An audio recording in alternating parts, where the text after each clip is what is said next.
کیا آپ نے کبھی سوچا ہے کہ ہمارا دماغ کس قدر حیرت انگیز صلاحیت رکھتا ہے جو وقت کے ساتھ ساتھ بدلتا رہتا ہے؟ دماغ کی یہ لچک، جس کو پلاسٹسٹی کہتے ہیں، دراصل خالق کائنات کی ایک ایسی نشانی ہے جو ہمارے اندر گہرے غور و فکر کو جنم دیتی ہے۔ السلام علیکم ورحمۃ اللہ وبرکاتہ۔ آپ سب کو اللہ کی نشانیاں چینل پر خوش آمدید۔ آج ہم ایک ایسے موضوع پر بات کرنے جا رہے ہیں جو ہماری اپنی ذات میں اللہ کی سب سے بڑی اور حیرت انگیز نشانیوں میں سے ایک ہے۔ ایک ایسی نشانی جو ہمیں غور و فکر کی گہرائیوں میں لے جائے گی اور اللہ سبحانہ و تعالی کی عظمت، حکمت اور قدرت کا ایک نیا پہلو دکھائے گی۔ ہم بات کریں گے ہمارے دماغ کی، جو کائنات کی سب سے پیچیدہ اور حیرت انگیز تخلیق ہے۔ لیکن آج ہم صرف اس کی پیچیدگی پر نہیں بلکہ اس کی لچک پر، اس کی بدلنے اور ڈھلنے کی حیرت انگیز صلاحیت پر غور کریں گے، جسے دماغی لچک، برین پلاسٹسٹی کہا جاتا ہے۔ کیا آپ نے کبھی سوچا ہے کہ آپ کا دماغ ایک جامد مشین نہیں، بلکہ ایک زندہ سانس لیتا ہوا، مسلسل سیکھتا اور خود کو بدلتا ہوا ایک چھوٹا سا کائنات ہے؟ یہ صلاحیت، یہ لچک، یہ تجدید کی قوت، کیا یہ محض اتفاق ہے یا اس کے پیچھے ایک عظیم خالق کی بے مثال حکمت کر فرما ہے؟ آئیے اس سفر پر نکلتے ہیں اور اللہ کی ان نشانیوں کو اپنے اندر تلاش کرتے ہیں۔ ہمارے دماغ کی سب سے پہلی اور حیرت انگیز نشانی اس کی بدلنے کی صلاحیت ہے۔ سائنسدانوں نے برسوں تک یہ سمجھا کہ ایک خاص عمر کے بعد دماغ کی ساخت اور اس کے خلیے مستقل ہو جاتے ہیں، وہ مزید نہیں بدلتے۔ لیکن جدید تحقیق نے اس تصور کو مکمل طور پر بدل دیا ہے۔ آج ہم جانتے ہیں کہ ہمارا دماغ زندگی بھر سیکھتا، بدلتا اور خود کو نئی صورتحال کے مطابق ڈھالتا رہتا ہے۔ جب آپ کوئی نئی زبان سیکھتے ہیں، کوئی نیا ہنر حاصل کرتے ہیں یا یہاں تک کہ کوئی نئی عادت اپناتے ہیں، تو آپ کا دماغ جسمانی طور پر بدل رہا ہوتا ہے۔ اس میں نئے رابطے بنتے ہیں، پرانے مضبوط ہوتے ہیں اور غیر ضروری کمزور پڑ جاتے ہیں۔ یہ کوئی خیالی بات نہیں بلکہ ایک ٹھوس سائنسی حقیقت ہے۔ اب ذرا سوچیں، ایک ایسا نظام جو خود کو مسلسل اپڈیٹ کرتا رہے، خود کو بہتر بناتا رہے اور ہر نئے تجربے سے سیکھ کر مزید پھل ہو جائے، کیا یہ محض اتفاق ہو سکتا ہے؟ کچھ لوگ یہ کہہ سکتے ہیں کہ یہ سب محض فطرت کے قوانین کا نتیجہ ہے، لیکن فطرت کے قوانین تو صرف یہ بتاتے ہیں کہ کوئی چیز کیسے کام کرتی ہے، یہ نہیں بتاتے کہ اسے اس طرح سے ڈیزائن کس نے کیا۔ ایک گھڑی کے پرزے کیسے حرکت کرتے ہیں، یہ قوانین بیان کر سکتے ہیں، لیکن گھڑی کو کس نے بنایا یہ قوانین نہیں بتاتے۔ تو پھر ہمارے دماغ کو یہ حیرت انگیز لچک کس نے عطا کی؟ کیا یہ اس ذات کی نشانی نہیں جس نے ہر چیز کو بہترین انداز میں تخلیق کیا؟ دماغی لچک کی ایک اور شاندار مثال نیوروجینیسس۔ نیوروجینیسس کا عمل ہے نئے دماغی خلیوں یعنی نیورونز کی پیدائش۔ پہلے یہ سمجھا جاتا تھا کہ نئے نیورونز صرف بچپن میں پیدا ہوتے ہیں، لیکن اب یہ ثابت ہو چکا ہے کہ بالغ دماغ میں بھی، خاص طور پر ہپوکیمپس نامی حصے میں جو یادداشت اور سیکھنے کے لیے اہم ہے، نئے نیورونز مسلسل بنتے رہتے ہیں۔ یہ نئے خلیے پیدا ہوتے ہیں، سفر کرتے ہیں اور موجودہ نیٹ ورک میں شامل ہو کر اپنا کام شروع کر دیتے ہیں۔ سبحان اللہ! ذرا تصور کریں، آپ کا دماغ روز نئے اجزاء پیدا کر رہا ہے جو آپ کی یادداشت اور سیکھنے کی صلاحیت کو بہتر بناتے ہیں۔ یہ ایک ایسی فیکٹری ہے جو کبھی بند نہیں ہوتی، ہمیشہ خود کو تجدید کرتی رہتی ہے۔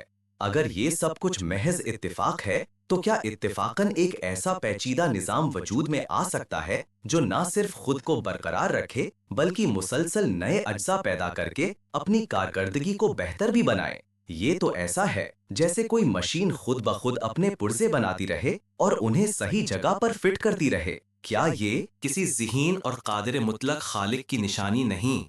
اللہ تعالیٰ قرآن پاک میں فرماتے ہیں، وَفِي أَنفُسِكُمْ أَفَلَا تُبْصِرُونَ، اور تمہاری اپنی ذات میں بھی کیا تم نہیں دیکھتے؟ الداریات 21۔ کیا یہ آیات ہمیں اپنے اندر جھانک کر اللہ کی قدرت کی نشانیاں دیکھنے کی دعوت نہیں دے رہی؟ اب ہم بات کرتے ہیں سینیپٹک لچک، سینیپٹک پلاسٹسٹی کی، جو دماغی لچک کی بنیاد ہے۔ ہمارے دماغ میں اربوں نیورونز ہیں اور ہر نیورون ہزاروں دوسرے نیورون سے سائناپسس نامی رابطوں کے ذریعے جڑا ہوتا ہے۔ یہ رابطے جامد نہیں ہوتے بلکہ مسلسل مضبوط یا کمزور ہوتے رہتے ہیں۔ ہماری سرگرمیوں اور تجربات کی بنیاد پر جب آپ کوئی نئی چیز سیکھتے ہیں تو کچھ سیناپسز مضبوط ہو جاتے ہیں، اور جب آپ کسی چیز کو بھول جاتے ہیں تو وہ کمزور پڑ جاتے ہیں۔ یہ ایک انتہائی متحرک اور پیچیدہ جال ہے جو ہر لمحہ بدل رہا ہے۔ یہ وہ میکانزم ہے جو ہمیں سیکھنے، یاد رکھنے اور سوچنے کے قابل بناتا ہے۔ ذرا تصور کریں، ایک سیکنڈ میں لاکھوں کی تعداد میں یہ رابطے بدل رہے ہیں، اور یہ سب ایک ایسے منظم طریقے سے ہو رہا ہے کہ ہم شعوری طور پر سوچ سکتے ہیں، محسوس کر سکتے ہیں اور عمل کر سکتے ہیں۔ کیا محض اتفاق یا بے جان فطرت کے قانون اتنی باریک بینی، اتنی تنظیم اور اتنی مقصودیت کے ساتھ ایک نظام تشکیل دے سکتے ہیں؟ فطرت کے قانون تو صرف اس عمل کی وضاحت کرتے ہیں، لیکن اس عمل کو شروع کس نے کیا؟ اسے یہ صلاحیت کس نے دی؟ یہ تو ایسا ہے جیسے کوئی کہے کہ ایک خوبصورت پینٹنگ محض رنگوں کے اتفاقی بہاؤ کا نتیجہ ہے، نہ کہ کسی ماہر مصور کے فن کا۔ ہمارا دماغ، اس کے اربوں کھلے اور خربوں رابطے، اللہ کی بے مثال کاریگری کا منہ بولتا ثبوت ہے۔ دماغی لچک کی ایک اور حیرت انگیز جھلک چوٹ کے بعد بحالی اور موافقت میں نظر آتی ہے۔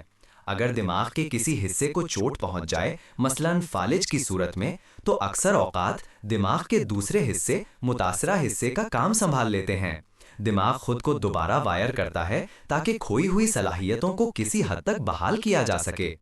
اسی طرح اگر کوئی شخص اپنی بینائی کھو دے تو اس کا بصری کارٹیکس، جو دیکھنے کے لیے استعمال ہوتا ہے، دوسرے حواس جیسے سننے یا چھونے کے لیے استعمال ہونا شروع ہو سکتا ہے۔ یہ دماغ کی ناقابل یقین لچک اور موافقت کی صلاحیت ہے۔ کیا یہ محض اتفاق ہے کہ ایک نظام کو اس طرح ڈیزائن کیا گیا ہے کہ وہ نہ صرف کام کرے بلکہ نقصان کی صورت میں خود کو مرمت بھی کر سکے اور اپنی صلاحیتوں کو دوبارہ ترتیب دے سکے؟ یہ تو کسی ایسے انجینئر کی نشانی ہے جس نے اپنی تخلیق میں ہر ممکن صورتحال کے لیے ایک بیک اپ پلان رکھا ہو۔ یہ اللہ کی رحمت، حکمت اور اس کی قدرت کی نشانی ہے کہ اس نے ہمیں ایسی لچکدار اور خود کو بحال کرنے والی صلاحیتوں سے نوازا۔ ہے کون ہے جو اس قدر کامل اور بے عیب نظام بنا سکتا ہے؟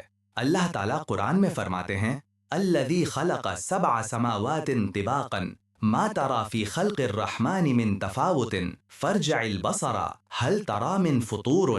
جس نے 7 آسمان تلے اوپر بنائے تو رحمان کی تخلیق میں کوئی بے ترتیبی نہیں دیکھتا، بس دوبارہ نگاہ ڈال، کیا تجھے کوئی شگاف نظر آتا ہے؟ الملک 3۔ ہمارے دماغ کی یہ بے عیب کارکردگی اور بحالی کی صلاحیت اسی آیت کی عملی تفسیر ہے۔ آخر میں یہ دماغی لچک ہی ہمیں اللہ کی ذات پر غور و فکر کرنے، اس کا شکر ادا کرنے اور اس سے تعلق قائم کرنے کے قابل بناتی ہے۔ ہماری روحانیت، ہماری اخلاقی اقدار، ہماری محبت اور ہمدردی، یہ سب اسی پیچیدہ اور لچکدار دماغ کی بدولت ممکن ہے۔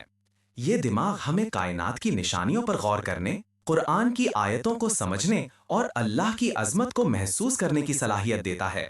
یہ لچکدار دماغ ہی ہے جو ہمیں توبہ کرنے، اپنی غلطیوں سے سیکھنے اور اپنی ذات کو بہتر بنانے کا موقع فراہم کرتا ہے۔ اگر ہمارا دماغ جامد ہوتا تو کیا ہم کبھی بھی اپنے اندر تبدیلی لا سکتے تھے؟ کیا ہم کبھی بھی گناہوں سے تائب ہو کر نیکی کی راہ پر چل سکتے تھے؟ یہ اللہ کی ایک اور عظیم نعمت ہے کہ اس نے ہمیں ایسا دماغ عطا کیا جو مسلسل ترقی کر سکتا ہے، جو روحانی طور پر بھی بلند ہو سکتا ہے۔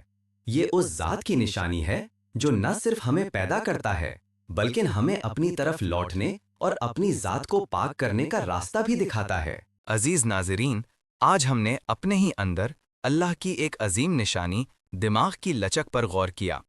ہم نے دیکھا کہ کیسے ہمارا دماغ ایک جامد مشین نہیں بلکہ ایک زندہ، مسلسل بدلتا، سیکھتا اور خود کو بحال کرتا ہوا ایک معجزہ ہے۔ نئے نیورونز کی پیدائش، سیناپسس کا مسلسل بدلتا جال، چوٹ کے بعد بحالی کی حیرت انگیز صلاحیت اور روحانیت کے لیے اس کا کردار، یہ سب اس بات کا واضح ثبوت ہیں کہ یہ نظام کسی اتفاق کا نتیجہ نہیں ہو سکتا۔ یہ محض فطرت کے قوانین کا ثمر نہیں، کیونکہ قوانین تو صرف وضاحت کرتے ہیں، تخلیق نہیں کرتے۔ یہ تو ایک ایسے عظیم خالق کی تخلیق ہے جس کی حکمت، قدرت اور علم بے مثال ہے۔ تو آئیے اس عظیم نعمت پر اللہ کا شکر ادا کریں اور اس دماغ کو اللہ کی رضا کے مطابق استعمال کریں، اس کی نشانیوں پر غور کریں اور اپنی زندگی کو اس کی اطاعت میں گزاریں۔ یاد رکھیں، آپ کا دماغ اللہ کی ایک امانت ہے اور اس کی ہر لچک، ہر صلاحیت آپ کو اس کے قریب لانے کے لیے ایک دعوت ہے۔ اللہ ہمیں اپنی نشانیوں پر غور کرنے اور اس کا شکر ادا کرنے کی توفیق عطا فرمائے۔ آمین۔ اللہ کی تخلیق میں اس کے مزید عجائبات دریافت کرنے کے لیے سبسکرائب کریں۔